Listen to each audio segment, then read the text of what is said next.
What's up, boys, and welcome back to another video. Today we're talking about YouTube's new meta that's been going around, dude, and that is shaking those ham hocks for the camera, baby. I know there's been a lot of stuff going on the internet lately, like Ava, Chris, and Cody Co, and all that, but I'm gonna be honest, I already wrote this video out, so we're gonna do this one today, even though it's probably very late, and whoopsies. But within the past couple weeks, a larger creator on YouTube known as Sierra Education, or Sierra Breastfeeding Education for my truly degenerate connoisseurs, has been banned off the platform for her content, specifically a video that went viral where she was pretending to breastfeed a doll, which I will give her credit for at least using a doll. There are a ton of videos on YouTube still to this day that have a lot of like just breastfeeding educational content where they use real children, and it's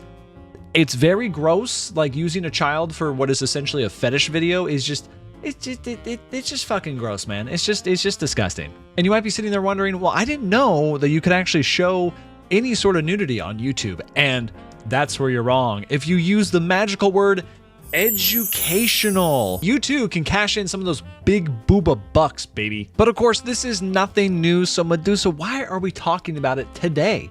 I mean, a couple years ago, we had naked oiled yoga educational. There were also those like maid cleaning videos where it would just be women in these super skimpy outfits, like cleaning around the house, but you would just get upskirt shots of them, or like their tits smashed against the glass of the coffee table or something. There's also those mom educational videos, which boil down to, again, they're just exploiting their children for fetish content, because the majority of the time the kid's just sitting there playing on the ground and the mom is sitting just spread eagle, just flashing her fucking put. If you're sitting there and saying this isn't fetish content, you're taking this way out of line, this is not what the channel is about, then why the fuck can I access their OnlyFans within 3 clicks, brother? And of course, there are other channels that follow this type of format as well. I mean, there are videos for pubic shaving educational, wet clothes try-on videos,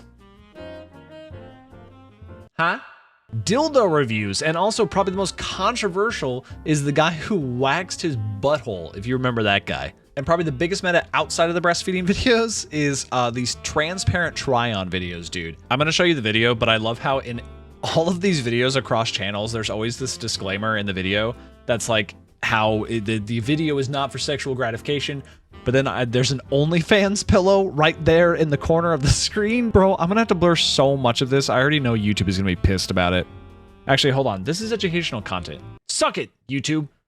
No, I am gonna blur it though. This video is sexually gratifying. I'm simply showcasing in today's video how these beautiful jean jackets fit on a natural petite body like mine. Different than the last one. We love a good versatile beach cover-up.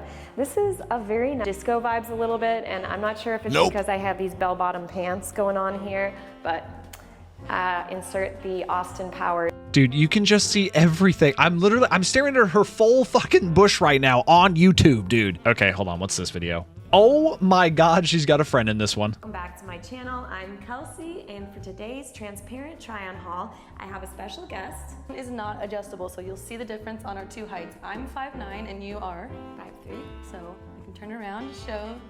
Yeah, I had to tie mine in the back because it is just way too big on. There is to this thing. I'm sure up front might help out a little bit, but I mean, it's cute. I think it looks good on us. absolutely, like, I could run on the beach, I could jump in the pool. Like, this thing is, It's sturdy, yeah. Like, it's not falling down anywhere. You can play some beach volleyball. Yes. That's for me.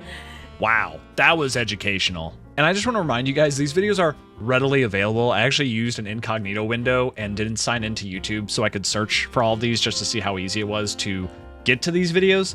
But YouTube doesn't have any sort of real age verification. You do have to add your age when you create a YouTube account, but everyone lies on those, dude. I remember being like 15. I lied on every webpage when I was 15. But let's be honest, if these videos were actually educational, why wouldn't they use models or graphs? Or for like a pube shaving video, why would you not have a mannequin that you've glued hair to, right? I mean, you have the internet at your fingertips. You have an unlimited resource into creating that kind of material. And for the fashion videos, I do understand, like, you need to try on the clothes. People need to see the clothes on something.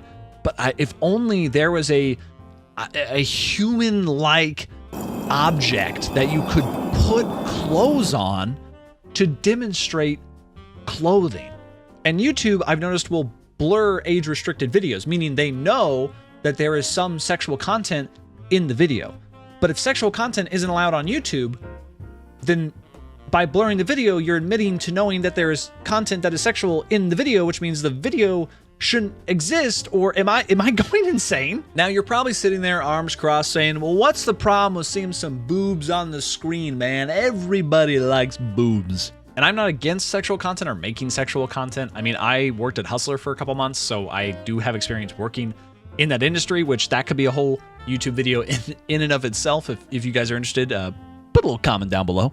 My main issue with this type of content is that it uses the word educational as a catch-all to essentially show explicit content on a site that is heavily used by children and drive them to other explicit sites that they should not be going to. And while they're getting away with showing this explicit material, there are other channels that are being demonetized and striked and even banned over far less. YouTube really likes to uphold themselves as like a safe, family-friendly, advertiser-friendly platform, but come on, they let so many things slide, especially with larger creators and especially with like these essentially bots that are going around at this point.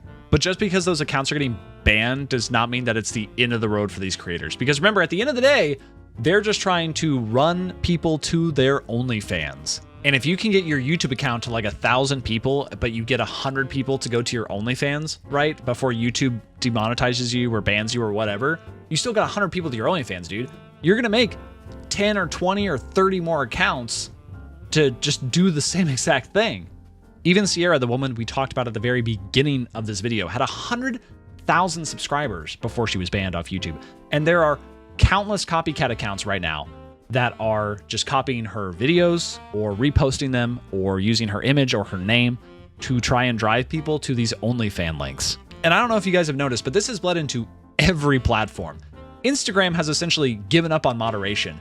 We've seen full-on porn popping up in people's reels. Twitter comments are a wasteland of OF links and full penetration. Heck, a lot of Kick and Twitch streams have just become a chatterbait alternative, dude. In nearly 4 years of streaming, I have never seen more OnlyFans bots pop into people's chats than I have over the past week and a half, 2 weeks. Like if you run a normal like 3 to 4 hour stream, you're gonna ban 5 to 10 of these bots minimum. And I understand, content creators have always pushed the line on what is acceptable on platforms. But this is no longer pushing boundaries, brother. It is just fetish content that is hidden behind the guise of educational or artistic content. This just adds to brain rot culture online. That's essentially what this video boils down to. That's what all these metas boil down to, whether you're doing transparent try-ons, whether you're showing your butthole on screen or breastfeeding or whatever. Like, I legitimately feel bad for female creators because I'm just gonna be honest, if someone sees you making videos online, they're going to automatically assume you have an OnlyFans, which means more and more creators are being harassed because people are starting to think that this is normal. You may be skirting the line by saying it's educational content to drive people to your OnlyFans or just to collect ad revenue by doing something edgy, but at the end of the day, it's poisoning the well, dude. You're ruining the experience for everybody else on the internet. And the less YouTube and other platforms care, the less these creators care. And as the greed grows, the internet is just going to become worse off. So keep your eyes out there, y'all, because your favorite creator might become an OnlyFans star overnight. Anyway, that's all I really had. If you guys want to see a fun stream, come to twitch.tv/Medusa2Sedusa. We stream Monday, Thursday, Saturday, and we might be adding some more streams in there because my work schedule is kind of changing. So we'll see. And of course, remember to subscribe, like the video, leave a comment if you feel like it, and I'll see you guys in the next video. All right, bye. Now I'm just imagining like an 85-year-old Markiplier, and he's like, "Welcome to Scary Games, 7,087," and YouTube's just sitting in the back, and they're like, "Yes, yes, yes. Keep making that Let's Play content, Mark. Susan demands it."